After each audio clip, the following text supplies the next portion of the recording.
You gotta have. Take your hat off.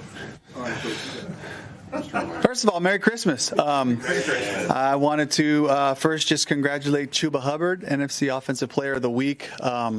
Just what an incredible accomplishment, and a great season that he's having, and just the example of consistency, of hard work, Panthers football, our style, all that stuff personified. So I'm just really proud to be a part of that. And I know if Chuba was up here, he'd be giving all the love to the big boys up front, the tight ends, the receivers in their blocking, especially late in the game. They're all guys with finishing with hands on. So just wanted to start off with that. So in the spirit of Christmas, are you a Home Alone 1 or Home Alone 2 guy? All of them, all the Home Alones. We ran through them, and we're a big Elf family as well. So Will Ferrell's is a hit in our household, soundtrack-wise. The Star, that's another really good one. Let's see, Road to Bethlehem, that one came out a couple years ago. And then the latest one was The Greatest Christmas Pageant. It's a new one. It's pretty touching, pretty cool movie. So yeah, we're running through them like crazy right now, especially Lizzie with the kids off of school. So they're going through all the Christmas movies. You ever watch the random third Home Alone? We don't watch number 3. We haven't. Yeah, I gotta say 1 and 2. Dave, we saw X out there. Well, I guess you have 2 X's, but we saw Leggett out there practicing. Yeah. How's the hip doing? What's the latest on him? Today was kind of a half-speed day, mixed in with some walkthrough stuff. So, again, we'll have to, get him out there. We will not practice tomorrow, but when we come back Thursday, we'll be able to crank the speed up and take a look at him there. So we'll go day-to-day with him, but he looked fine. Possibility he'll play? Yes, absolutely. We also saw Miles out there.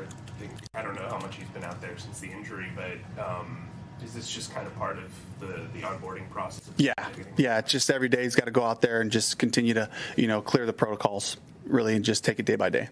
Your wide receiver room, they're playing through a lot of injuries. I mean, David's kind of beaten up, so is Jalen. How is Dan Chisena, hopefully I'm pronouncing that correctly, how has he played and stepped up over the last few weeks? It's Chisena. He's done great. Okay. He's done a fantastic job just being ready to go. A guy that gives us, some speed. He can stretch the field. He's had a couple of targets, and made the most of them. A big third down catch, in the game, and then he plays special teams. He can cover kicks, as a gunner. He can play in the vice. A lot of things. So he's making the most of this opportunity and showing us what he can do. Tight ends you just kind of addressed. Tommy had a couple of big catches last week against Arizona. Is that position with JT kind of coming back and working his way back from the injury? Are you seeing a little more perhaps volume for those guys the last few weeks? Yeah, they've been a big part of what we're doing, in the run game and the pass game. And, Tommy's had some really great plays, over the past couple of weeks, coming up with some opportunities, breaking tackles, and stretching the field for us. So he's done a great job. We expect JT to get rolling when he gets his ops as well. Are guys allowed to leave town the next 24 hours, or is it just as long as they're back by whenever? Yeah, it's hopefully guys are just kind of laying low. We got to make sure that our bodies are right for this weekend, especially going down to Tampa where it's going to be a little warmer down there. So, hoping guys just take advantage of the rest, the day off to connect with family and all that. So, I hope that's the plan. What will this trip be like for you? I mean, you've already played Tampa and saw the familiar faces, but now you're going back. And so what is from the personal standpoint, I can't talk, the personal standpoint of going back there, and we know the business side of it, what you're planning for in terms of the game. It was a great year for the Canales family in Tampa. Made a lot of friends. I certainly was a part of a great organization, a lot of support. Todd Bowles giving me the opportunity and a bunch of guys that I really enjoyed going to work with every day. So that part's special, and I just got to approach every day like this is another game. This is another championship opportunity for us to work on our football, to go on the road, and play a really good opponent, so the focus is there. And I probably couldn't tell you exactly how I'll feel going back into the stadium, but I'm looking forward to the challenge of it. I'm looking forward to, calling on our best football, and that's first and foremost. But we certainly did make a lot of cool relationships down there. Is it kind of hard to turn that off, though, as you're going? I mean, you know where you're going. You know that you're going to see people that work there, the attendance, that sort of thing, that I'm sure you've had relationships with. I mean, is it hard to turn that off, or do you allow yourself the pre-kickoff, hey, what's going on, and catching up, and then turn on the switch. Yeah, certainly within the windows that I have, pregame, even when they came here and played in Bank of America Stadium, it was, connecting with the people that, we did a lot of hard work with, lived a lot of life with in a short amount of time.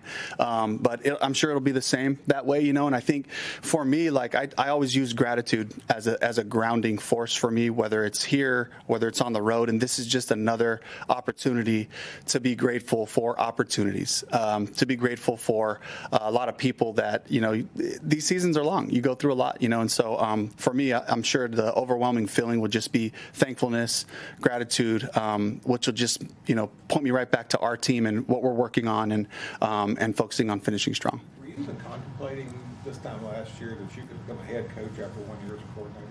Honestly, I was focused on trying to make the playoffs and win the division. And, all the rest of the stuff takes care of itself. And we were finding a way to play really good football in Tampa last year around this time. And, had a string of wins. We lost one at home, against the Saints late. And so we had to come here, to Bank of America to win the division. And so that was really my focus. My focus was on the players, trying to make sure that we're putting them in the best position to be successful, and I knew the rest of the stuff would take care of itself. Did you see any? Fast track to go from 1 year coordinator to here. Yeah. What made you feel that you could, that season and what you did with Baker could propel you to this? Honestly, it was just opportunity and just looking for doors opened. And, I felt that, was I ready for this job? I didn't know, but I was ready to take on the challenge of it, and to learn the things I needed to learn.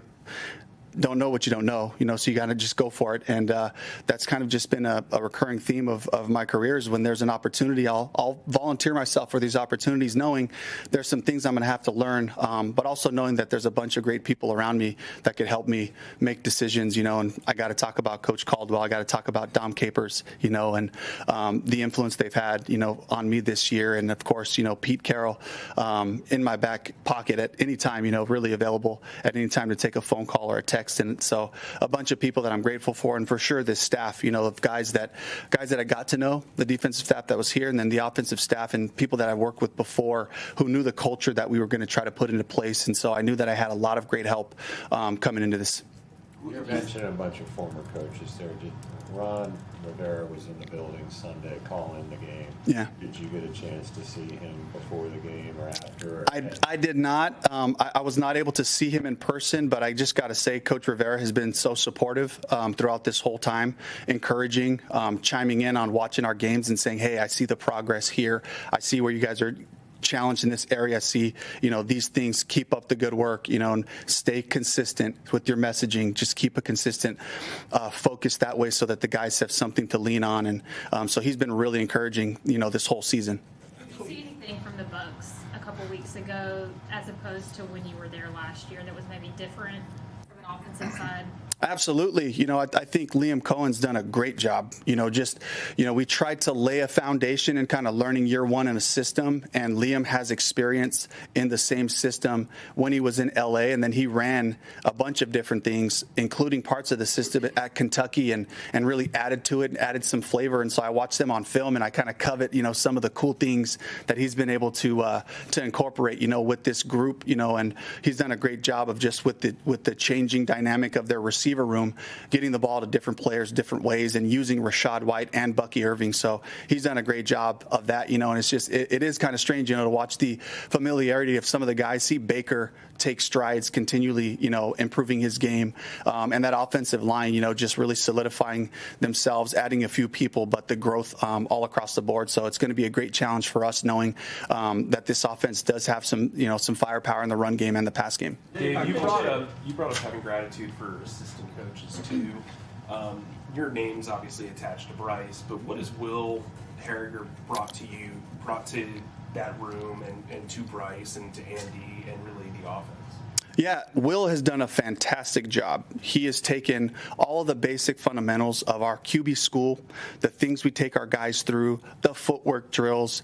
He calls it CNS drill, central nervous system. You're training the reactions, getting off platform, and all those things, all the things that I believe in, training your quarterbacks to have to deal with pockets that can shift on you, pressure looks, different things like that, and I enjoy just being in that QB room, the cut-ups, the hours that he spends building these cut-ups to bring the plays to life, to show different looks. It could be from 2 seasons ago on a different team, but the same type of defensive structure, trying to attack these voids, and just the way that he tries to bring it to life. And he's really entertaining too. And he's got all these crazy sayings. You know, he's from Lubbock, Texas. He calls it the cradle of toughness, and, you know, the Texas pride that we have to fend off between him and Andy, you know, and Bryce and I have to remind him there's been a lot of great quarterbacks that come out of California, you know, so there's a good battle in there, you know. Mike Berkovici's in there as well, another guy that, you know, spent time in California. And so he just keeps it lively.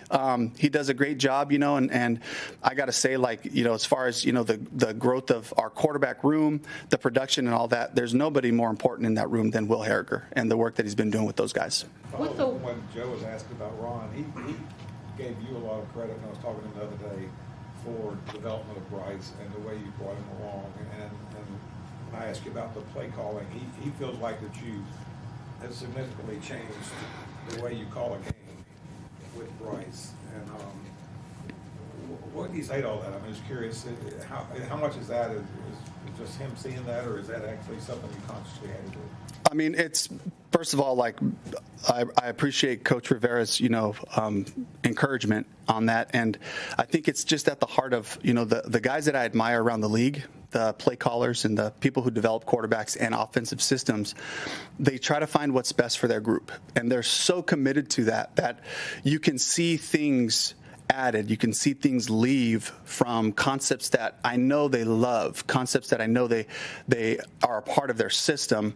But we have to become what our players are. We have to become what Bryce does well. We have to become what our receivers can run with speed and confidence. And so that's my commitment to it. And hopefully it should look different, you know, between, you know, Andy, Bryce, you know, Baker last year, you know, Gino the year before, Russell, and I can see, you know, the evolution of these offenses because of what these guys do so well and trying to put them in their best position to be successful. Speaking of that, Did you not feel like you did that enough during that 0-2 start that you had to find something different to get him to where he is now?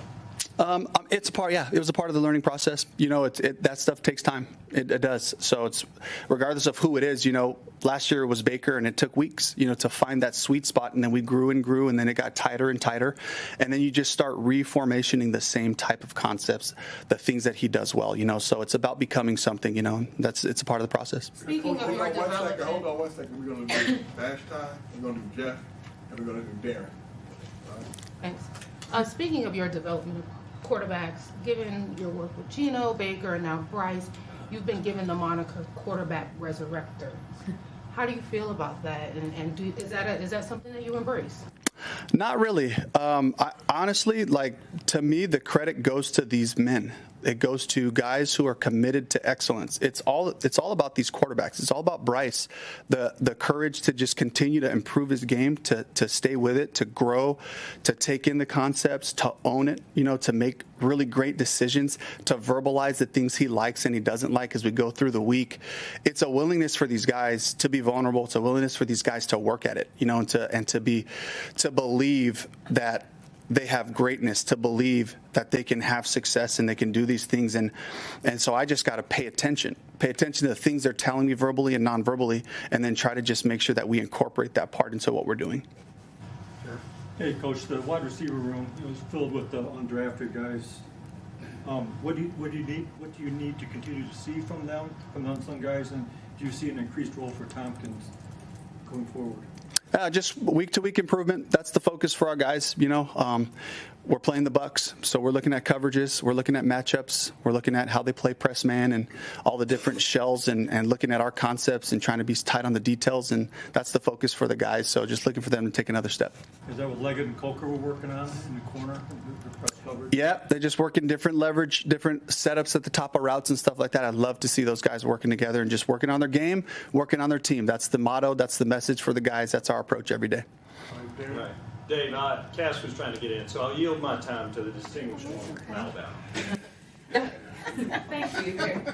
I was just going to ask, obviously you saw a lot from Damani in training camp to want him to stick around. What have you seen from him as he's gotten more and more adapted to this defense, and did you expect to get this much out of him his first year?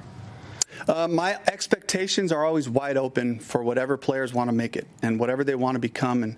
And when they take advantage of opportunities, it's our job to see that, and to watch Damani just continue to work at his game, continue to be asking the right questions and taking good coaching, and he's made plays. He's come up and made open field tackles. He's come up with interceptions and those things like that.